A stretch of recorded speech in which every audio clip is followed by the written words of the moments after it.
Welcome everyone, this is your host avaialble, a professional game master. Today I continue my review series featuring Just Roll With It. If you haven't seen the other parts of my review series featuring this solo game of self-discovery, please check out the playlist in the description below. This time we are going to talk about combat.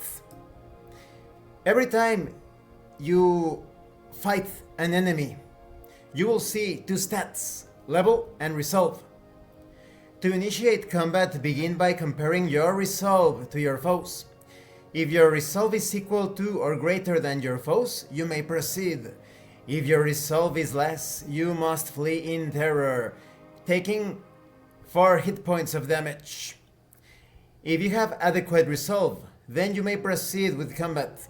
Each combat encounter will have a table with levels across each axis.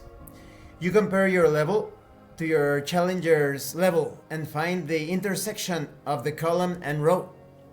The top number indicates the roll you must surpass to defeat your challenge using a 20-sided die. Let's say that your level is 4 and you're facing a challenge of 3. You match 4 with 3 in the table and you have 8. You need to roll an 8 or above to overcome that foe, and you have a 6 in parentheses. This means that if you're not able to do so, you take that value in damage, in hit points.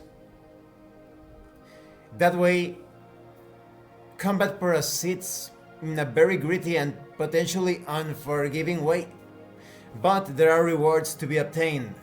You will obtain experience points and gold pieces. Perhaps, depending on the situation, other types of rewards. You never know.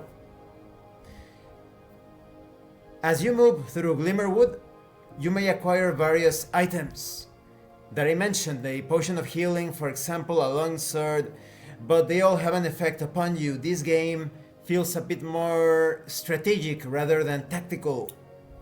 And as you progress through the realm battling foes, you may end up finding yourself without hit points. You may actually die. If that occurs, you need to turn to the Phoenix Rising page at the end of your daily tracker section. It will provide you with a couple of options on how to proceed. I am going to be avoiding spoilers as to what happens because this is a solo game. It's up to you to experience all of this.